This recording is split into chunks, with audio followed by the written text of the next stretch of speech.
गुरु घर के लंगर की अहमियत। यह साखी एक सत्संगी की सच्ची कहानी है। गुरु प्यारी साध संगत जी, गुरु घर के लंगर में हमेशा खा जाता है, जितनी जरूरत है उतना ही खाना लें। यह गुरु घर का लंगर है, इसे व्यर्थ ना करें। यह बार बार संगत के सामने दोहराया जाता है, क्योंकि गुरु घर का लंगर सबके नसीब में नहीं होता। वह जीव बहुत भाग्यशाली होते हैं जो गुरु घर का लंगर खाते हैं। यह बात बहुत पुराने समय की है, जब स्टेशन पर कुछ सत्संगी भाइयों की सेवा लगी हुई थी। स्टेशन का कुछ काम चल रहा था तो कुछ सेवादार जो स्टेशन पर काम कर रहे थे, उनका लंगर बाहीं आ जाता था। क्योंकि स्टेशन से लंगर ज्यादा दूर था, वहां पहुंच पाना मुश्किल होता था। ऐसे ही एक दिन संगत ने स्टेशन में ही एक पेड़ के नीचे बैठकर लंगर खाया। लंगर खाने के बाद रोटी के कुछ टुकड़े वहीं जमीन पर गिर गए और वे सेवादार लंगर खा खाकर वापस अपनी सेवा में लग हो गए। वहां पर पड़े हुए रोटी के टुकड़े पक्षी बगैर खाने लगे।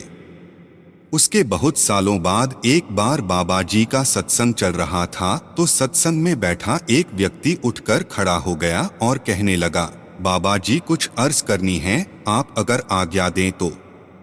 बाबा जी ने कहा, रुक जाओ, सत्संग पूरा होने दो।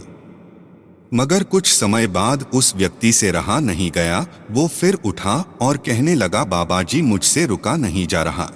फिर व्यक्ति कहने लगा, यह जो हमारे सामने बैठे हैं ये कोई साधारण जीव नहीं है, यह रब है। मैंने खुद महसूस किया है। मैं आपको अपनी एक बात बताता हूँ। पिछले जन्म में एक चील था और यहीं ब्यास के इर्द गिर्द मेरा बसेरा हुआ करता था।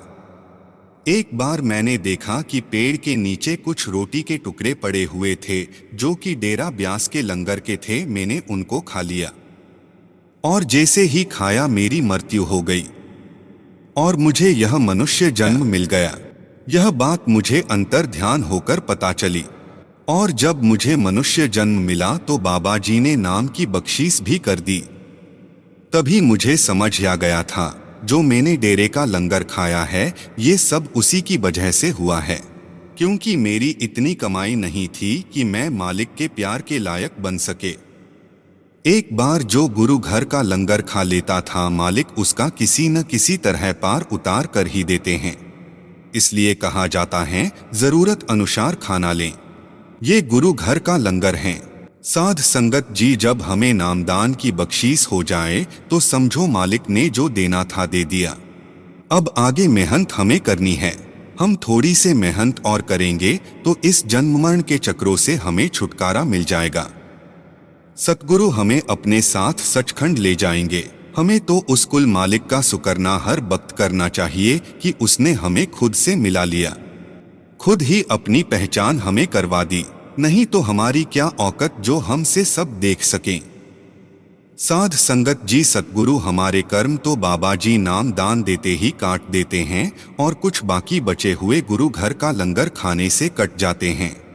हमारा पिछला हिस बख्ताब सब खत्म कर देते हैं और उस दिन से हमें एक नया मौका देते हैं, नई शुरुआत करने का, मालिक की भजन बंदगी करने का।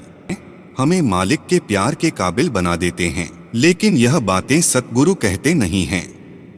अगर सतगुरु यह सब बताने लग जाए तो हम में से कोई भी भजन बंदगी नहीं करेगा। हमें सिर्फ भजन बंदगी करने को कहते हैं ताकि हम खुद पहचान कर सकें, खुद सतगुरु से मिलाप कर सके। करने को तो बाबा जी कुछ भी कर सकते हैं। अपनी कमाई के कण मात्र से ही संगत का पार उतारा कर सकते हैं, लेकिन बाबा जी अपने बच्चों को अपने पैरों पर खड़ा होते देखना चाहते हैं। इसलिए सतगुरु हमें बार बार समझते हैं, ये मनुष्य जन्म बहुत महत्वपूर्ण है, यह बार बार नहीं मिलेगा। अभी अगर थोड़ी सी मेहनत कर ली तो हमारा पार उतारा हो सकता है, हमारा उस कुल मालिक से मिलाप हो सकता है। अब सतगुरु जी फरमाते हैं कि अगर नाम की कमाई की, शब्द की कमाई की, भजन सिमरन को पर्याप्त समय दिया तो परमात्मा आपका परमार्थ भी सवार देगा और सबार्थ भी सवार देगा।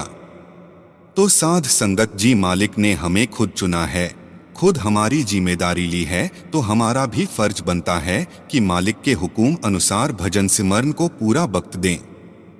उसके अच्छे बच्चे बनने की कोशिश करें।